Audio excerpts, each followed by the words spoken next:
Hello, everyone. Today we're going to be reading Lego Ninjago Brother Sister Squad. Hope you like the book. Here we go.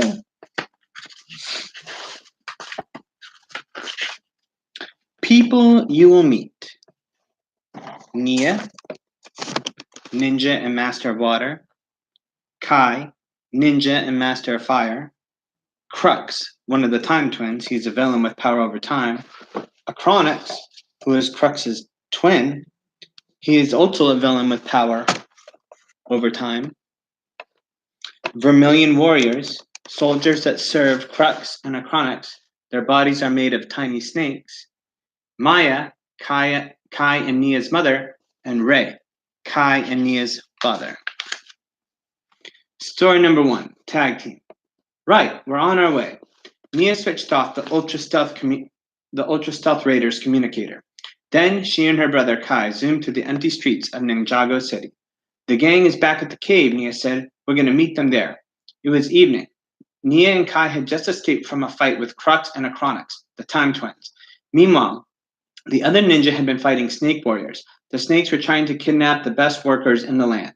One thing was clear: Crux and Acronix had been defeated in their battle against the elemental masters 40 years ago.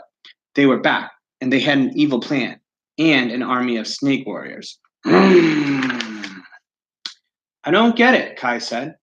Why are Crux and Acronix getting snakes to kidnap people? What's their big plan? Nia frowned. I don't know, but it's up to us to find out. Kai looked at the samurai helmet in his hands. He'd taken it from a snake warrior during the battle.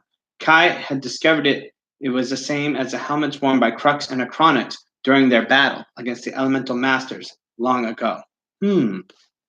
Kai and Nia's parents had been at that battle, helping Master Wu defeat the Time Twins, or so Kai had thought. Crux had told Kai something disturbing. Your parents didn't fight against us, he sneered. They fought with us. Your parents were traitors. Now Kai wasn't sure what to think. What if their parents had been traitors? It would mean everything he believed was a lie. Even worse, how could he tell Nia? You okay, bro? Nia asked Kai. You seem down. Kai nodded. I'm okay. It's just, look out! Kai pointed up ahead. A legion of snake warriors was blocking their way. Hang on, Nia yelled. She swerved sharply to the right. But the snakes were clever. Two of them grabbed onto the Ultra Stealth Raider. They began climbing up the sides. Oh, no, you don't, Nia said. She used the blaster to zap a warrior off the vehicle. No free rides. Yeah, Kai blasted the other with a fireball. We're too hot for you to handle. Kai guarded Nia's back as she steered. Meanwhile, the two warriors crashed onto the streets below and smashed apart into dozens of snakes. Soon the snakes regrouped and slithered back into their armor. They reformed into complete warriors and started chasing the Ultra Stealth Raider again. 20 more warriors followed them. Hands off my ride! These enemies were fast. They began leaping up onto the Ultra Stealth Raider and pulling off pieces. Hey, I just had this shined and cleaned, Nia cried, annoyed. She blasted several warriors with her water power, and they tumbled off. Kai, Nia said urgently, there are too many of them. I can't steer if they're pulling our ride apart. We need to get them off for good. I know, Kai said. He used a flaming spinjitzu attack on a warrior who dropped down from above. But how? There are 20 of them and only 2 of us. The helmet suddenly rolled off Kai's lap to the floor. He stared at it for a moment, lost in thought. Just like they were only 2 of our parents, Kai thought. 2 friends of the elemental masters. Or 2 traitors. Kai! Nia cried as the snake warrior grabbed her arm. Ugh! She blasted the warrior apart with water power. What's with you? I need you to help battle these snakes. Sorry, Kai shook his head. I got distracted. We have to work together, Nia insisted. It's the only way to defeat them. Nia was right. Kai couldn't worry about the past. His sister needed him. Suddenly, Kai had an idea. Nia, the only way to stop them is to keep them from getting back in their armor. Remember how I said this ride was too hot for them to handle? What if we literally made it too hot? Nia smiled. I like the sound of that, and I know just the trick. She slammed on the brakes, and the Ultra Stealth Raider skidded to a halt next to a fire hydrant. Kai and Nia waited until all the snake warriors had climbed onto the vehicle. Then they pulled on their hoods. The snakes began pulling at the metal, covering the ultra stealth raider. And then, no! Cried Kai. Kai blasted each snake warrior with fire. As each one shattered, Nia used water from the fire hydrant to round up their armor. Kai blasted the last snakes from their armor. Then he aimed a blast of fire at the water. It bubbled and boiled, creating a fiery moat around the ultra stealth raider. The enemy's armor floated on the water's surface. You're in hot water now. The scattered snakes tried to slide back, but the snakes got burned by the boiling water. It was too hot for them. They couldn't reach their armor. Defeated, the snakes slithered away. At last, Kai and Nia were safe. Kai's plan had worked. That was a great idea, said Nia, patting Kai on the back. Thanks for being there for me. Kai grinned. You can count on me, sis. That's what family is for. Story number 2, Tech Wreck. Deep below the streets of Ninjago City, a strange army was marching through the underground tunnels. A group of snakes, known as Vermilion Warriors, pushed along their prisoners, citizens of Ninjago City. More snakes slithered and hissed beside them. The group was led by 2 evil brothers, Crux and Acronix, the Time Twins. So far, the brothers' plan was going well. They had captured the best builders from all over the city. Up on the surface, Vermilion warriors were stealing all the metal in the city. The brothers and their prisoners would soon reach the secret swampland base, where thousands of snakes were about to hatch. Now the Time Twins had enough metal to create armor for the newborn snakes, and they had Ninjago's best workers to forge it. Soon they would have an invincible army. Then they could defeat Master Wu and the Elemental Masters. That was, if they could find their way through the tunnels. Let me get this straight, brother, Acronix said, annoyed. We are about to construct the strongest army in history, but we're lost in the tunnels leading to that army. We're not lost, Crux snapped. Give me a minute. I'll remember the way. This would be easier if you would use technology, Acronix said. My Borg pad has a bunch of apps that could help. Crux snarled. If there was one thing he hated more than anything in the world, it was technology. Modern technology has done nothing but drain away what little intelligence these goofballs had to begin with, he said huffily. But brother, you have to admit this is cool. Acronix pulled out his Borg pad. It has an app for sonar navigation and a flashlight. Acronix shone the Borg pad's flashlight in Crux's eyes. Angrily, Crux knocked it aside. You will never convince me, he said. The old ways are still the best.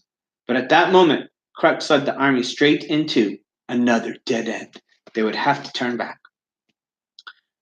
The best for getting lost, Acronix smirked. Here, let me show you how technology can solve this problem. With a few quick swipes, Acronix brought up the sonar navigation app on his Borg pad. It made a pinging sound, pointing the troops in the right direction. You see, brother, Acronix said smugly, technology at your service. Reluctantly, Crux allowed Acronix to lead the way. But suddenly, the app began to glitch. Brrr. The Borg pad began to sound a shrill alarm. Crux, Acronix, the army, and all the prisoners covered their ears. Hang on, said Acronix, swiping the pad screen, but it was locked, and the alarm continued. He said, the app must have frozen. If I can just get back to the home screen. Acronix shook the pad, but he lost his grip, and the pad went flying into the Vermilion warrior directly next to them. Smash! The warrior's armor shattered, sending snakes flying everywhere. Crux and Acronix turned just in time to see the Borg pad lying on the ground. Oh no! Acronix cried, racing back. Is it? He picked up the Borg pad and stroked it. Phew, he said. Not cracked. Just a little thing on the side. My Borg care plan should cover it. Meanwhile, the snakes from the smashed Vermilion warrior slithered back into the armor and became whole again. Your troops seem to be falling apart, Acronix told his brother. They're sick of your love of silly technology, Crux replied. I will show you once and for all how the old ways are the best. With pride, Crux pulled a big compass out of his pocket. Really, brother? A compass? Asked Acronix. It'll get the job done, Crux said. Better than your silly sonar app. Follow me. Once again, Crux took the lead. The troops walked for a long time, heading around and around and around the tunnels. Crux said thoughtfully. I don't remember the base being this far away. It feels we've been walking in circles, said Akronit. We are walking in circles, one of the prisoners suddenly piped up. The brothers turned slowly to look at the man. It was a construction worker in a hard hat. Mined these tunnels all my life, the worker continued. The ground beneath Ninjago City is rich in magnetic ore, and I'm pretty sure the magnetic ore is messing with that there old-time compass. Not again, Acronix said angrily. Brother, you have been leading us in circles. Acronix flung his time blade aside. It slammed hard into the same vermilion warrior as before. Once again, snakes went flying everywhere.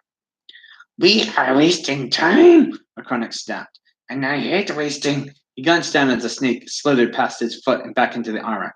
Time. Acronix picked up the time blade. We are doing this all wrong. Let us combine old and new. We can use your compass and the magnetic feature of my Borg watch. Crux blinked. That pesky watch has such a device? Cronix nodded. I read about it in the owner's manual. It will help your compass work properly, old and new. And then perhaps we shall reach the base. Crux watched as Acronix pulled up the app on his Borg watch. Acronix pressed a button, and suddenly the watch created a huge sonic boom. The brothers stumbled back as the sound wave slammed into the same vermilion warrior. His snakes and armor went flying. What in time was that? Crux asked, dazed. Acronix shook his head. Perhaps the app only works above ground. He looked up and spotted a mark at the top of the tunnel wall. Brother, do you see? Crux smiled. Ah, yes. I forgot about the markings.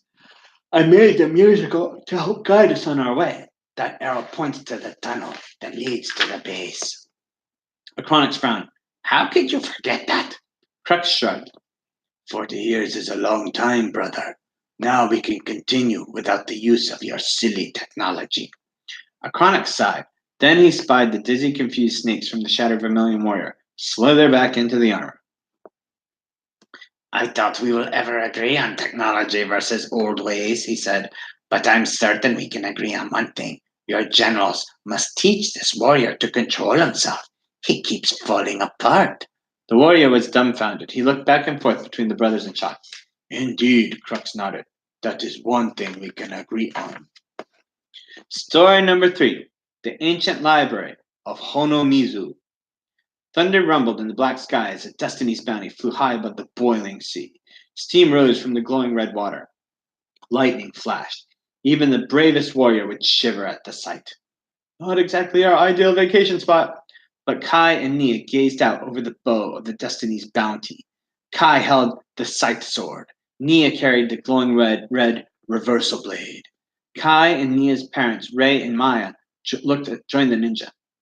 Gotta say, Kai said, chuckling, this is the spot I was choosing for our first family vacation. Me either, son, said Ray. We'll choose the next place together, I promise. Kai and Nia smiled. Not long ago, they believed their parents were dead and that they were orphans. But then they learned that their mother and father were alive. The Time Twins had held Ray and Maya captive for years. Now that Crux and Acronix were defeated, it was up to Kai and Nia to do as their parents had done so many years before. They had to return the reversal blade to the library of Honomizu, deep beneath the boiling sea. Only the elemental masters of fire and water can make the journey. The powerful reversal blade would be safe there. Ray and Maya had passed their powers on to Kai and Nia, so it was up to them to return the reversal blade. No worries, Mom. I'm sorry you two must go back down there, Maya said, worried. We'll be fine, Mom, Nia said. We've done it before, and this time we'll have you to guide us. Maya frowned. What do you mean? You know we can't make the journey with you. Nia pulled out 2 devices. Before we left, I made a little gadget to help us. This communicator will work underwater, even boiling water. We'll take one, and you and Dad take the other. That way we'll be able to talk to you during our journey. Maya smiled proudly. When did my little girl get so smart? It must run in the family, Nia grinned. You ready, bro? You know it, sis, Kai replied. Kai began twirling the synth sword above his head. The blade was key to creating the fusion dragon, the only creature capable of surviving in the boiling sea. Nia blasted the synth sword with water. Kai blasted it with fire. A moment later, the majestic two-headed fusion dragon appeared. Kai and Nia hopped aboard. Be careful, children, cried Maya. Remember to work together. We will, Mom, Kai shouted. Then the boiling sea parted for the fusion dragon. Kai and Nia dived into the depths. The fusion dragon sped through the raging water. Finally, they reached a narrow passage far below the surface. Quickly, Kai and Nia absorbed the fusion dragon back into the synth sword. Each took a deep breath, and together they swam through the passage. Kai and Nia emerged into an enormous cavern. Kai formed a water slide down the passage that led to the bottom. Brother and sister led down to the spot where the library of Honomisu rested on the ocean floor. Kai and Nia stood before the broken iron door of the library. Whew, Nia exclaimed. That was a wild trip, even the second time around. Mom, Dad, Kai spoke into the communicator. Can you hear me? We can. Their mother's voice sounded funny over the speaker. Are you safe? Yes, said Nia. We're at the door to the library. But it's wrecked, Kai said. Did something destroy the iron door I forged? Ray asked. Not exactly, said Kai. The last time we were down here, Kai grabbed the reversal blade before I could take hold of it too, Nia said. That made the library door collapse. You must always work together, Maya reminded them. We know, Kai said. I was anxious last time, that's all. He was hot-headed, Nia said. Kai shot her a look. At least there aren't any geotomic rock monsters around, he said. The last time Kai and Nia had been here, creatures called geotomic rock monsters had guarded the entrance to the library. Kai and Nia had combined their powers to create steam that blasted the creatures apart. Now there was no sign of them. You'll need to reforge the door, Kai's father instructed. And to learn that, you'll need a book stored in the library. It's covered in dark red leather. If you find it, I can guide you to reforge the door stronger than before. You got it, Dad, said Kai. Carefully, the two ninjas stepped into the enormous library. Thousands of books lined the shelves. Where would the book be, Dad? Kai asked. Behind the stand where the reversal blade should be placed, Ray replied. Suddenly, Kai and Nia could hear Maya's voice again. Children, it's me. Did I hear you say there were no geotomic rock monsters? Nia nodded. Yeah, Mom. You must have scared them off pretty well last time. It's quiet here now. Be careful, warned Maya. It's odd for the rock monsters to leave their guard posts. Kai and Nia began scanning the shelves for a large book covered in red leather. I don't see it, Dad, said Kai. Are you sure it's here? It should be. Ray's voice came over the speaker. That's where I left it all those years ago. Wait, there it is, Nia exclaimed, pointing to a high shelf. See? On the other side of the library. The book glowing red. That must be it. Glowing red? Maya asked. Kai and Nia bounded over to the shelf and began climbing up a ladder to reach the book. Kids, listen to me, said Ray. No one could have moved that book from where I left it, because no one other than the masters of fire and water can survive beneath the boiling sea. Except, said Maya's voice. Except who? Nia asked. At that very moment, they realized something was very, very wrong. As soon as Kai pulled the book from the shelf, the empty space glowed fiery red. The gaps behind the books began to glow. Something was behind the shelf, and it was growing stronger. Mom, Dad? Nia and Kai raced across the room. I think we found the geotomic rock monsters. Books went flying. The shelves cracked apart. An enormous creature stepped through. Whoa, Kai yelled. I don't remember these rock baddies being so big. Kids, what's happening? Ray called through the communicator. Can't talk, Dad. Nia and Kai leaped out of the way as the fearsome creature aimed a lava blast at them. Very angry rock monster attacking.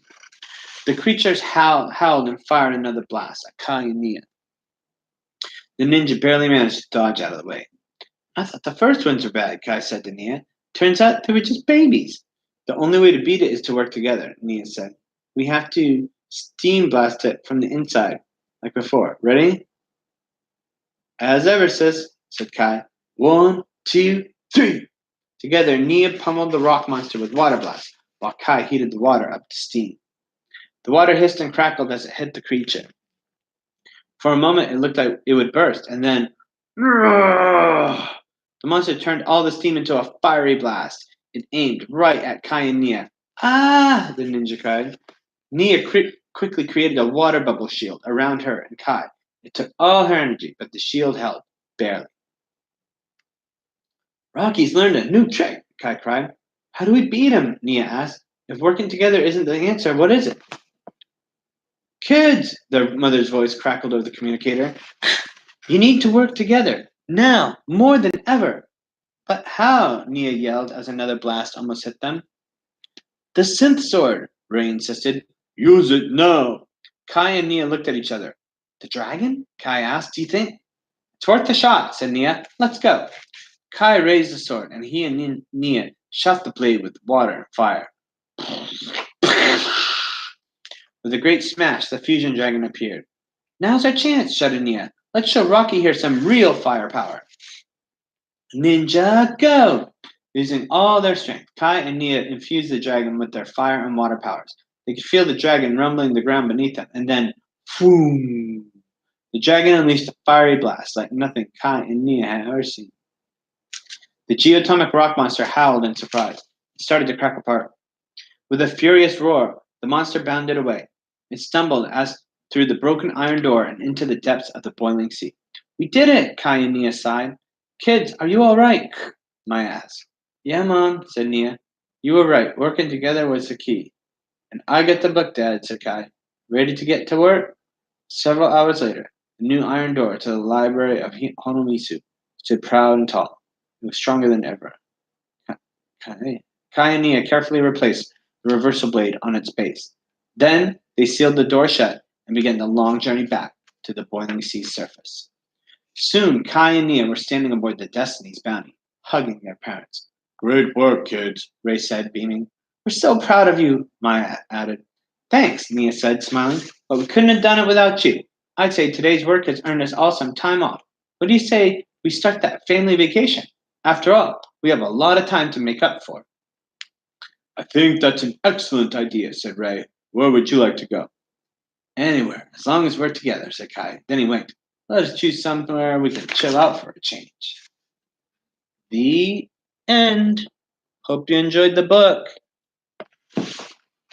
Have a good night or have a good day.